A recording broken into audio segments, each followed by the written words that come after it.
Hey guys, it's been a while. It is June 23rd.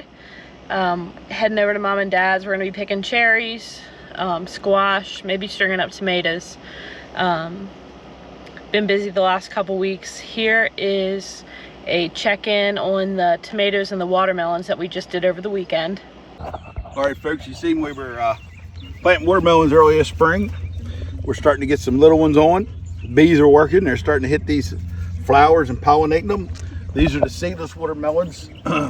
We plant 2 seedless watermelons, and then we plant a pollinating watermelon beside them so we can get watermelons. Seedless watermelons aren't self-pollinating. You got to plant a pollinator beside them to get watermelons. Here's another small one here.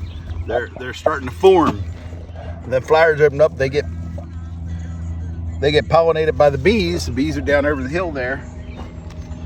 And couple weeks, you'll be surprised how them watermelons almost double in size each day if we get the right amount of rain and fertilizer on them. They're looking good. They're starting to sprawl out. In a couple weeks, they'll cover this ground. We got to get in here and do some hand weeding.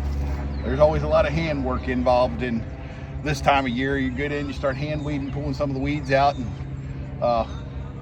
dealing with that.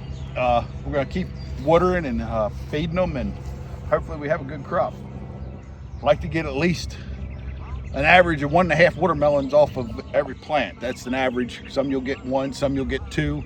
Now and then you'll get 3. The third one will be a little bit smaller, but they'll produce pretty good.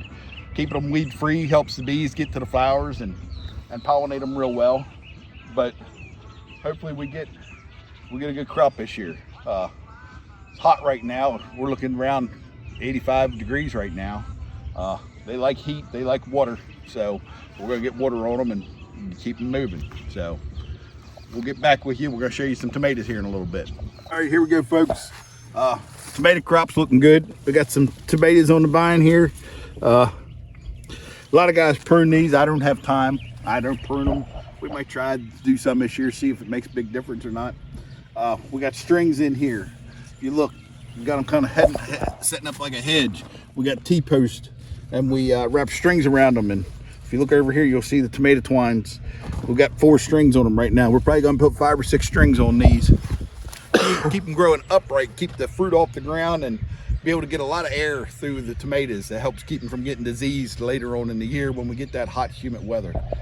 And it's coming. We got some of it now. So we're looking at this field here. There's probably 700 tomatoes in this field right now. So we've got another field down there, second planting. We've got a few hundred in.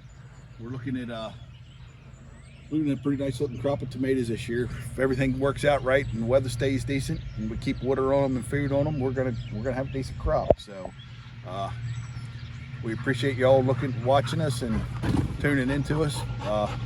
We'll have a few more videos here this year of how things are going, and then hopefully in the next couple of weeks we're going to be showing everybody what we're picking, what these things are producing. So you all have a good day, and I thank you for watching. All right, so right now Dad and I are out here and we're picking cherries. So cherries, did they start coming in last week or 2 weeks ago? They started coming in 2 weeks ago. 2 weeks ago. So we've sweet cherries. So there's some right here.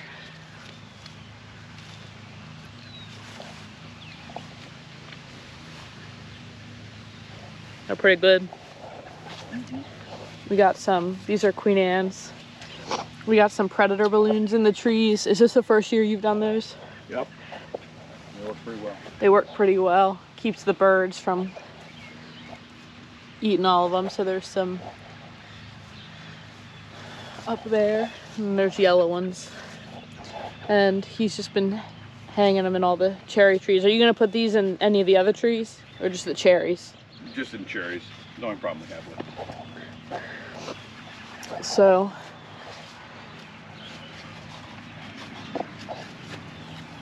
these are a white cherry, these Queen Anne's. I like them. They're a real sweet cherry. Really nice. Pretty.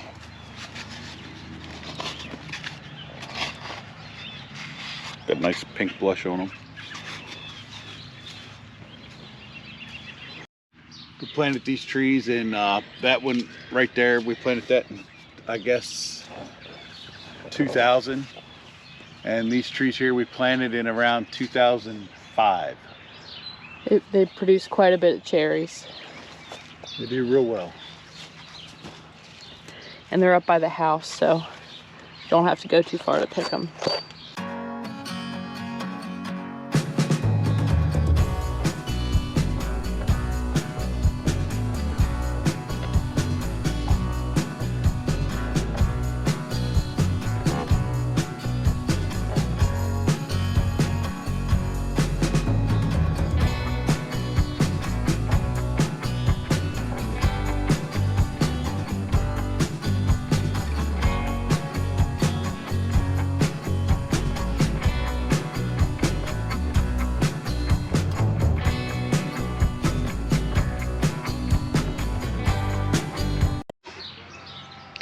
All right, so we got 32 quarts of cherries picked. We got 16 of the Queen Anne's and 16 of the dark sweet cherries. Might have ate a few while we were picking. One or two. One or two. Do you say we're gonna pick squash? Yeah, we're gonna hit that quick now. All right. Zucchini. All right, so now we're picking zucchini and yellow squash. With this, you want to pick them when they're about this size or a little bit smaller. The big ones tend to get real seedy. People use those a lot for like zucchini bread or something, but that's the best size to pick them at. Less seeds and more tender.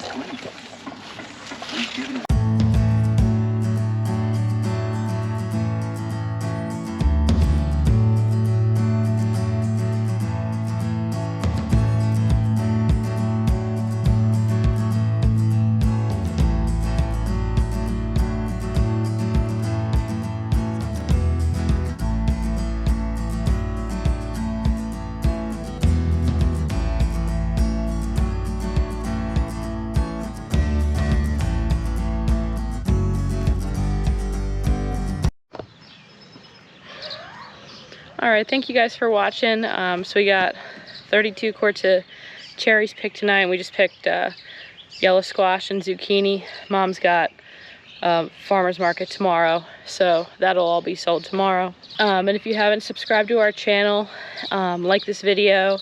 Gonna be putting out some more videos as more things come in. Did the update on the watermelon and tomatoes.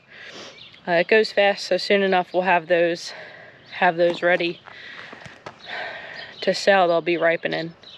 So yeah, thank you guys for watching. Are you playing? Dirty.